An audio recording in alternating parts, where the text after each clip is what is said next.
الحمد لله رب العالمين والصلاة والسلام على سيد الأنبياء والمرسلين وعلى آله وأصحابه أجمعين أما بعد فأعوذ بالله من الشيطان الرجيم بسم الله الرحمن الرحيم فمن يعمل مثقال ذرة خيرا يره ومن يعمل مثقال ذرة شرا يره صدق الله العظيم اما بعد محترم بھائیو، دوستو اور بزرگوں، اللہ تعالیٰ نے دنیا کے اندر آسمانوں کے اوپر، آسمانوں کے خلے میں بہت ساری مخلوقات کو پیدا کیا ہے۔ اللہ کی ان ساری مخلوقات میں سے دو بڑی مخلوق ہمارے ایک بہت بڑے فائدے کے لیے پیدا کی ہے۔ ان میں سے ایک ہے سورج اور ایک ہے چاند۔ ان دونوں کو پیدا کرنے کے بہت سارے فائدے اللہ تعالیٰ نے انسانوں کے لیے رکھے ہیں، بہت سارے فائدے ہیں۔ ان تمام فائدوں میں سب سے بڑا فائدہ یہ ہے کہ اللہ تعالیٰ نے سورج اور چاند کو چلنے کی ترتیب ایسی بنائی ہے کہ انسان اپنی زندگی کے اوقات کا حساب کر سکتا ہے۔ پورے ایک سال میں سورج کا ایک چکر کاٹ لینا اور پورے ایک دن میں ایک چکر کاٹ لینا اور 12 مہینے کی ترتیب اور ہر مہینے کے 30-31 دن کی ترتیب سورج کی اور 29-30 دن کی ترتیب چاند کی، یہ اللہ تعالیٰ نے ہمارے لیے بنایا ہے تاکہ ہم حساب رکھ سکیں۔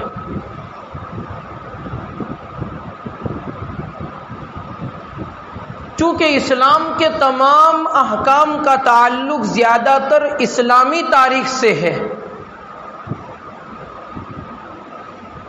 اور یہ محرم الحرام کا مہینہ اسلامی سال کا پہلا مہینہ ہے، نیا سال ہے۔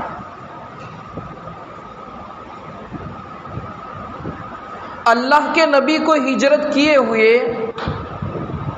1443 سال پورے ہو گئے اور 1444واں سال شروع ہوا ہے۔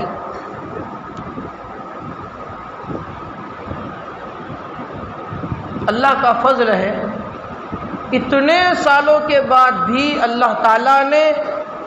ہم کو اسلام کے ساتھ، ایمان کے ساتھ اور جماعت حق جماعت کے ساتھ جوڑ کے رکھا ہے۔ یہ اللہ کا بہت بڑا انعام اور احسان ہے ہم پر۔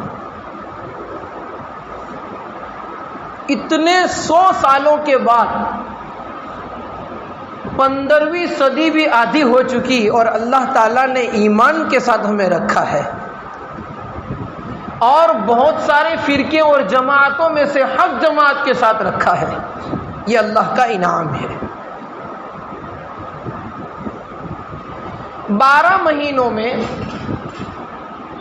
اللہ تعالیٰ نے 4 مہینوں کو فضیلت والا بنایا ہے۔ منہا اربعۃ اشہر الحرم، قرآن میں اللہ نے کہا ہے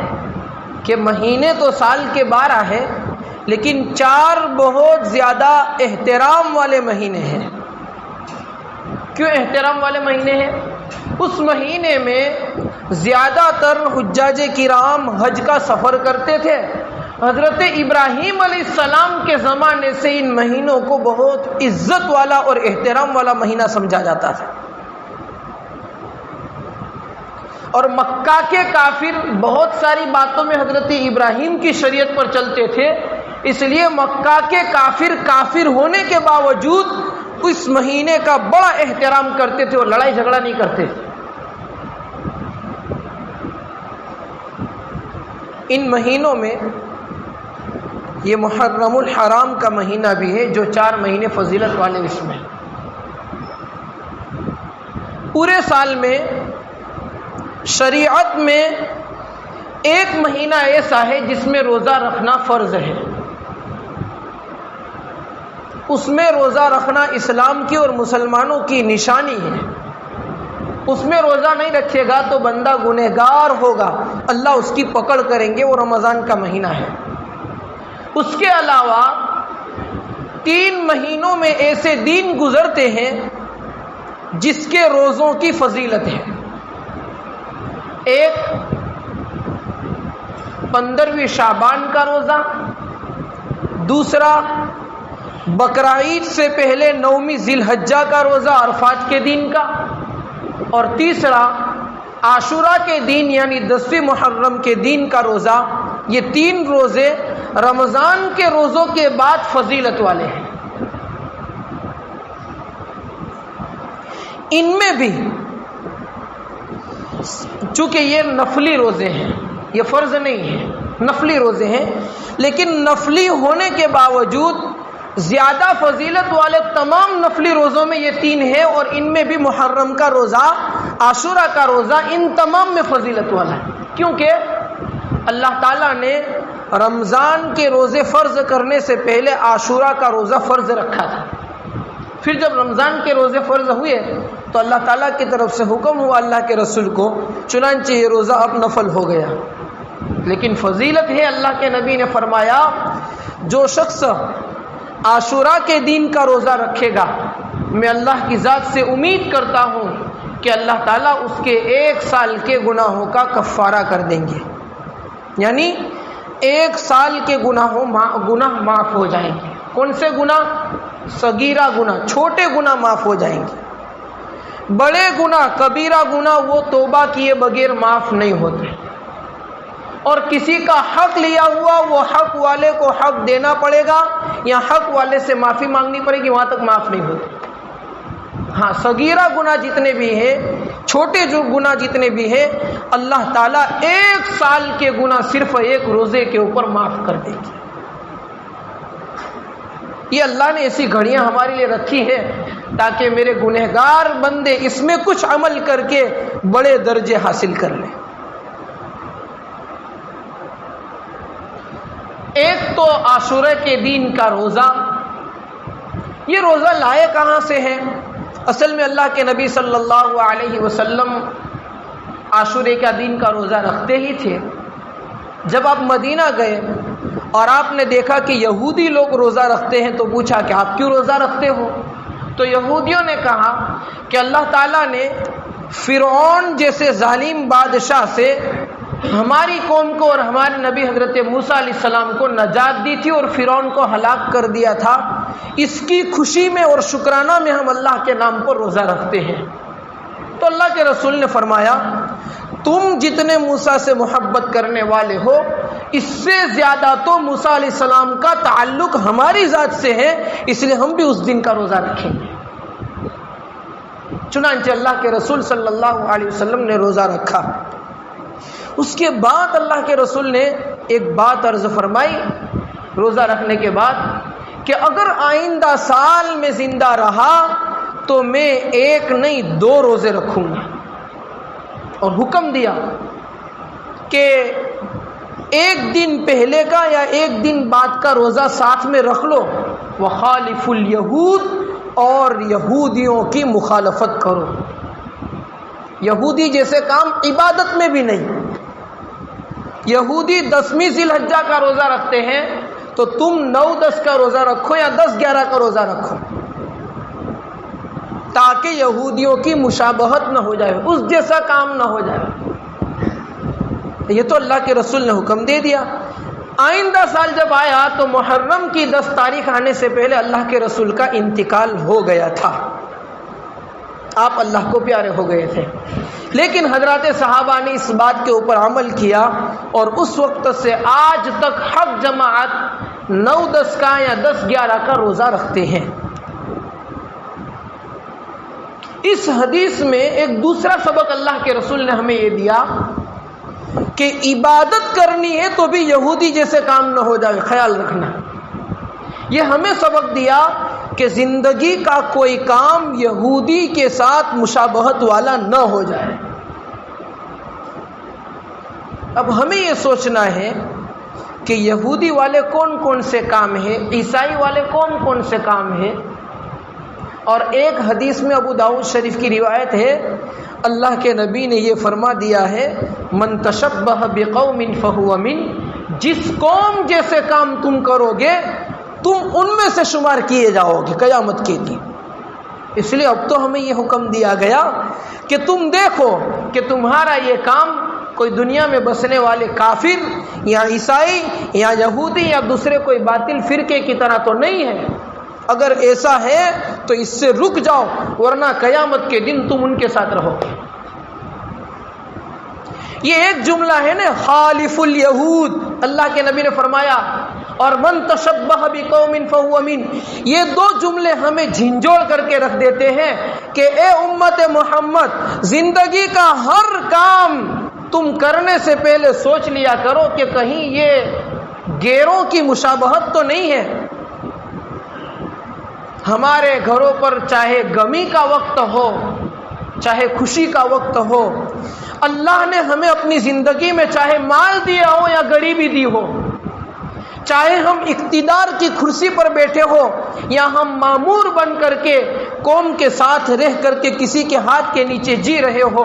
تمام کاموں کے اندر پہلے یہ سوچ لیا کرو کہ کہیں ہمارا یہ کام کسی غیر قوم کی مشابہت کے ساتھ تو نہیں ہے، ورنہ قیامت کے دن ہم ان کے ساتھ رہیں گے۔ یہ ایک ایسی بات ہے کہ اس کے اوپر ہم اپنی زندگی کو ٹٹول سکتے ہیں اور مقابلہ کر سکتے ہیں کہ ہمارے کیا کیا کام، کہیں ہمارا لباس، کہیں ہمارا چہرہ، کہیں ہماری رہنی کرنی، کہیں ہمارے گھروں کا ماحول، ہماری بچیوں کا ماحول، ہمارے نوجوان بچوں کا ماحول، ہماری شادی بیاہوں کا ماحول، ہمارے موت میت کا ماحول، اور کہیں مالداری کے موقع پر، کہیں خوشی کے تیوہاروں کے موقع پر، عید کے موقع پر ہمارے کام غیروں سے مشابہت والے تو نہیں بنتے نا۔ یہ دیکھیں اللہ کے رسول نے روزے جیسی عبادت میں کہا اس جیسا نہیں کرنے کا۔ اب جب اس بات کو ہم مقابلہ کر کے اپنے اعمال کے اوپر فٹ کرتے ہیں تو بہت سارے کام ایسے نکلتے ہیں جو کام اور جو طریقہ اسلام کا ہے ہی نہیں، اور ہمارے نوجوان اس کو پابندی کے ساتھ کر رہے ہیں۔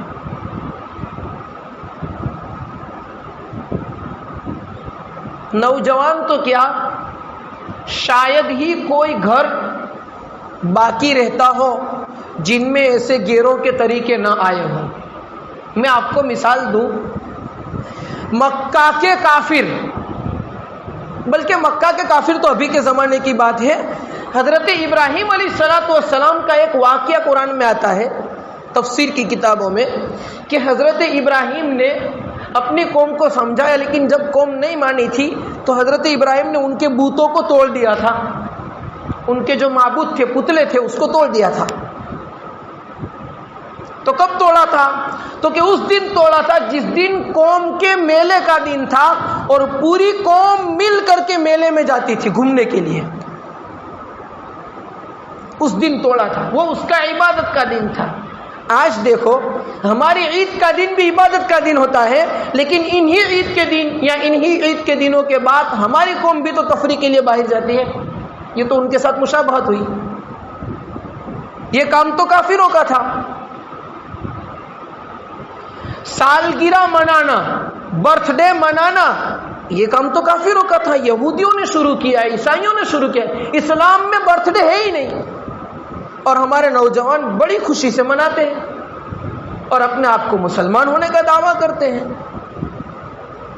ایسی تو بہت ساری باتیں ہیں، چونکہ ابھی وقت محرم اور عاشورہ کے اوپر میری بات چل رہی ہے، اس لیے میں ان باتوں کو نہیں گنا رہا، لیکن مختصراً یہ کہ ہم اپنی زندگی کے کارنامے اور کام کرنے سے پہلے سوچ لیا کریں کہ اللہ کے رسول نے عبادت کے اندر بھی یہودیوں کے ساتھ مشابہت سے منع کیا ہے، تو ہماری زندگی کی رہنی کرنی اور ہمارے کاروبار، ہماری شادی بیاہ اور ہمارے عید کے دن کہیں یہودی اور عیسائی اور کافروں جیسے تو نہیں گزر رہے نا۔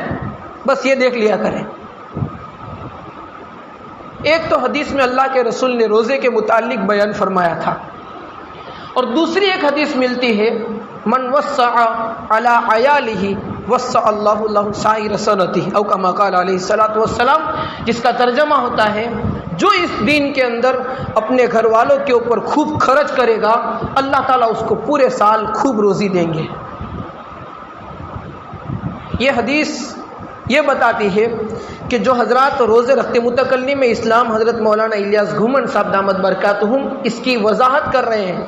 ایک حدیث میں اللہ کے رسول نے روزے کا حکم دیا ہے، اور دوسری حدیث میں اپنے گھر والوں پر خرچ کرنے کا حکم دیا ہے۔ دونوں کے اوپر عمل کیسے کریں گے؟ تو کہ جو ہمارے بچے ہیں جو روزہ نہیں رکھتے ان کو تو پورا دن خوب کھلاؤ، اور جو حضرات روزہ رکھنے والے ان کو سحری اور افطاری کے اندر دسترخوان کو وسیع کرنا چاہیے، بہت ساری چیزوں کو اپنا دسترخوان پر رکھنی چاہیے تاکہ اس حدیث کے اوپر عمل ہو جائے، اور اللہ تبارک و تعالیٰ اس کے ذریعے سے اس کے صدقے میں پورے سال ہماری روزی کے اندر خوب برکت دے دے گے۔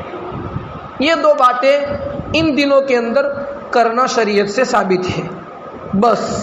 اس کے علاوہ اس 10ویں محرم کے دن کیا کرنا، اس کا شریعت میں کہیں پر کوئی چیز ملتی نہیں ہے، صرف یہ دو باتیں ہیں۔ رہی بات یہ کہ یہ دن فضیلت والا ہے، تو ہاں یہ دن بڑا فضیلت والا ہے، کچھ باتیں تو ایسی چلتی ہیں لوگوں میں جس کی تحقیق نہیں ہے، لیکن سب سے بڑی تحقیق کی بات یہ ہے، جو تحقیقی بات ہے حدیث سے ثابت ہے کہ فرعون جیسے ظالم بادشاہ کو اللہ تعالیٰ نے اسی 10ویں محرم کے دن ہلاک کیا تھا، تو یہ تو فضیلت والا دن تھا کہ اللہ نے مسلمانوں کو فرعون کے ظلم سے بچایا تھا، اس کی تو ہم یاد منائیں گے۔ اسی فضیلت والے دین میں بہت سارے کام وجود میں آئے، اور وجود میں آتے آتے اللہ کے نبی صلی اللہ علیہ وسلم کے انتقال کے 50 سال کے بعد ایک ایسا واقعہ پیش آیا جس نے اس امت کے دلوں کو ہلا کر کے رکھ دیا تھا۔ کربلا کے میدان میں اسی 10ویں محرم کے دن جو کہ عاشورہ کا دن تھا، نواسۂ رسول حضرت حسین رضی اللہ تعالیٰ عنہ کو اور آپ کے گھرانے کے 75 افراد کو، 75 اہل بیت کے افراد کو ظالمانہ طور پر یزید ظالم بادشاہ کے حکم سے شہید کر دیا گیا تھا۔ یہ اس دن واقعہ پیش آیا تھا۔ بہرحال بڑا المناک اور بڑا غمناک واقعہ تھا، لیکن یہ واقعہ پیش آیا تھا اللہ کے نبی کے انتقال کے 50 سال کے بعد، سن ہجری 60 میں۔ اور یہ واقعہ کیوں پیش آیا، اس کا مختصراً یہ کہ اللہ کے نبی صلی اللہ علیہ وسلم کے انتقال کے بعد حضرت ابوبکر خلیفہ بنے،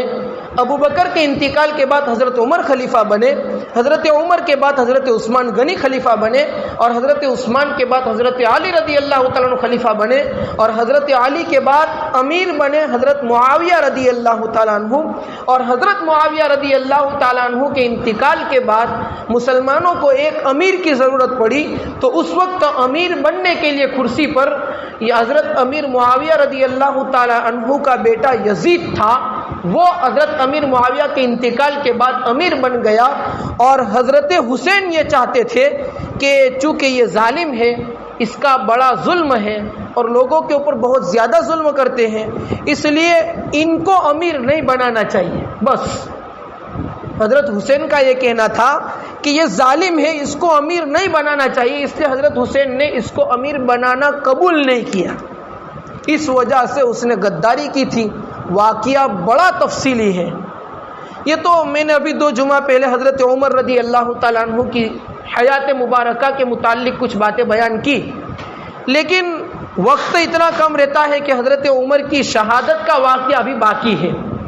وقت نہ ہونے کی وجہ سے، اور چونکہ اس جمعہ کو محرم کے متعلق بات کرنی تھی، اس لیے اگر انشاءاللہ آئندہ جمعہ کو موقع رہا تو حضرت عمر کی شہادت کے متعلق بات کروں گا۔ تو حضرت حسین کی شہادت اس دن میں ہوئی تھی، تو یہ تو حضرت حسین کے لیے بڑی خوشی کا دن ہے کہ اللہ نے ان کو فضیلت والا دن نصیب کیا، اور شہادت تو ان اللہ کے نیک بندوں نے اللہ سے مانگی تھی، جیسا کہ آپ نے گزشتہ جمعہ کو سنا تھا کہ حضرت عمر نے بھی دعا کی تھی کہ اللہ میں تیرے راستے کی شہادت چاہتا ہوں، بلکہ اللہ کے رسول کے بارے میں آتا ہے کہ اللہ کے رسول نے ایک حدیث میں یہ دعا مانگی ہے، لَوَدِدْتُ أَنْ أُقْتَلَ فِي سَبِيلِ اللَّهِ ثُمَّ أُحْيَا ثُمَّ أُقْتَلْ ثُمَّ أُحْيَا ثُمَّ أُقْتَلْ۔ راوی کہتے ہیں اللہ کے رسول فرماتے ہیں میرا جی چاہتا ہے، اللہ کے نبی فرماتے ہیں میرا جی چاہتا ہے کہ مجھے اللہ کے راستے میں شہید کر دیا جائے، پھر اس کے بعد دوبارہ مجھے زندگی ملے اور دوسری مرتبہ مجھے اللہ کے راستے میں شہید کر دیا جائے، پھر تیسری مرتبہ مجھے زندگی ملے اور تیسری مرتبہ بھی مجھے اللہ کے راستے کے اندر شہید کر دیا جائے، کیونکہ شہادت اللہ کے راستے کی بہت بڑا اجر ہے۔ اور حضرت حسین حق بات کو بچانے کے لیے اور اپنے نانا کے دین کو باقی رکھنے کے لیے اپنی جان کی قربانی دے رہے ہیں اور شہید ہوتے ہیں۔ اور اللہ نے قرآن میں کہا ہے وَلَا تَقُولُوا لِمَن يُقْتَلُ فِي سَبِيلِ اللَّهِ أَمْوَاتٌ، جو اللہ کے راستے میں شہید ہو گیا اس کو مردہ نہ کہو، بل احیاء، ارے وہ زندہ ہے، تمہیں پتہ نہیں چلتا ہے، وَأَنْتُمْ لَا تَشْعُرُونَ، تم نہیں سمجھ سکتے، باقی وہ تو زندہ ہے۔ حدیث شریف میں شہیدوں کی بڑی فضیلت آتی ہے، جیسے ہمیں پہلے سے پتہ ہے کہ جمعہ کے دن اگر کسی کی انتقال ہو جاوے تو اس کو فضیلت یہ ہے کہ ان سے قبر کے سوالات نہیں ہوتے ہیں۔ جمعہ کا دن بڑی فضیلت والا دن ہم سب جانتے ہیں۔ اب جمعہ کے دن کے اندر کسی بڑے نیک اللہ والے کا انتقال ہو جاوے تو وہ جمعہ کے دن کی فضیلت نہیں بڑھے گی، وہ تو اللہ والے کی فضیلت بڑھے گی کہ اس کو جمعہ کا دن نصیب ہوا۔ اسی طریقے سے محرم کی 10 تاریخ عاشورہ کا دن پہلے سے فضیلت والا تھا، یہ تو اللہ تعالیٰ نے یہ فضیلت نصیب کی حضرت حسین کو کہ اس کو 10 محرم کے دن شہادت نصیب ہوئی۔ اس کے علاوہ جتنے خرافات چل رہے ہیں، اللہ کا فضل ہے، اللہ کا شکر ہے کہ اللہ تعالیٰ نے ہمیں ان خرافات سے محفوظ رکھا ہے۔ یہ ہمارے علماء کی قربانیاں ہیں، جو کچھ 2-4 علماء تھے چلے گئے، خصوصاً حضرت مفتی ابراہیم صاحب رحمۃ اللہ تعالی علیہ، خصوصاً ان کی ایک بہت بڑی قربانی رہی ہماری قوم کے پیچھے اس بدعت کو ختم کرنے کے اندر، اور ابھی جو موجود ہے حضرت مفتی عبداللہ صاحب، ان کی بڑی قربانیاں رہی کہ کسی طریقے سے ہماری قوم میں سے بدعات ختم ہو جائے۔ یہ اور ایک دعوت کے کام کی محنت، ان کچھ محنتوں کے ذریعے سے اللہ تعالیٰ نے اس بدعت کو ہمارے اندر سے نکالا ہے۔ اللہ کا شکر ادا کرنا چاہیے۔ لوگ اس فتنے کو ایجاد کرنے کے لیے اور بدعت کو باقی رکھنے کے لیے لاکھوں روپے خرچ کرتے ہیں اور پتہ نہیں کیسا دھمال کرتے اور کیسا پیٹتے ہیں کہ کئیوں کی جان بھی جاتی ہے۔ جب تاریخ اٹھاتے ہیں تو پتہ چلتا ہے کہ یہ جو شیعہ لوگ اپنے آپ کو پیٹتے ہیں، کبھی چھریوں سے، کبھی بلیٹ سے، پتہ نہیں کیسی کیسی زنجیروں سے اپنے آپ کو پیٹتے ہیں اور لہو لہان ہوتے ہیں، آگ کے اوپر چلتے اور اپنا ماتم ظاہر کرتے ہیں۔ حقیقت دیکھی جائے تو حضرت حسین کے قاتل وہی لوگ ہیں، حضرت حسین کے قاتل ہیں۔ اللہ تعالیٰ نے ان کے اوپر یہ عذاب رکھا کہ ان کی نسل قیامت تک اس طریقے سے پیٹتی رہے گی نواسۂ رسول کو شہید کرنے کی وجہ سے۔ 2 کام شیعوں نے ایسے کیے ہیں کہ اللہ نے وہ دونوں کاموں کی سزا ان کو دنیا میں نقد دے دی ہے، اور برابر ہر سال وہ اس گناہ کو کرتے رہتے ہیں۔ ایک، حضرت حسین کو غداری سے شہید کیا شیعوں نے، اللہ نے اس کی نسل کے اندر حسین کے نام پر پیٹنا باقی رکھا، وہ اپنے آپ کو زخمی کرتے، پیٹتے اور مرتے اور لہو لہان ہوتے ہیں۔ ایک تو یہ محرم کے دن ہوتا ہے، اور دوسرا شیعوں نے حضرت عائشہ رضی اللہ تعالیٰ عنہا پر زنا کی تہمت لگائی تھی۔ اللہ تعالیٰ نے اس کے بدلے میں یہ سزا دی کہ اس کے اندر زنا کو اتنا عام کر دیا کہ وہ لوگ زنا کو ثواب سمجھ کر کے کرتے ہیں۔ وہ لوگ نکاح متعہ جو ایک زنا کی شکل ہے، جیسے ہمارے یہاں وہ اڈے چلتے ہیں، اس طریقے سے پیسے دے کر کے اپنی خواہشات کو پورے کرنے کی جو شکل ہے اس کو ثواب سمجھ کر کے کر رہے ہیں، اور یہ اس کے اندر سے ختم ہونے والا بھی نہیں ہے، اتنا اس میں گھل مل گیا ہے۔ تو 2 کام انہوں نے گناہ ایسے کیے تھے، ایک حضرت حسین کو اور اللہ کے رسول کے خاندان کو شہید کیا تھا، اور دوسرا حضرت فاطمہ کے حضرت عائشہ رضی اللہ تعالیٰ عنہ کے اوپر زنا کی تہمت لگائی تھی۔ ان 2 گناہوں کی سزا اللہ نے ان کو دنیا میں نقد دے دی ہے کہ ان کی اولاد کے اندر آج زنا بھی موجود ہے، اور وہ حضرت حسین کے نام پر اپنے آپ کو پیٹتے ہیں اور تکلیفیں اٹھاتے ہیں، اور قیامت کے دن بھی اللہ تبارک و تعالیٰ اس کو ان کی سزا دے پڑے گا، چونکہ یہ بدعات ہے، یہ خرافات ہے، یہ گناہ ہے۔ اللہ تعالیٰ ہمیں جس طریقے سے محفوظ رکھا ہے، ہم دعا کرتے ہیں کہ آگے بھی اللہ تعالیٰ ہمیں اسی طریقے سے ان جیسے خرافات سے محفوظ رکھے اور شریعت اور سنت کے مطابق زندگی گزارنے کی توفیق عطا فرمائے۔ وصلی اللہ علی النبی الکریم۔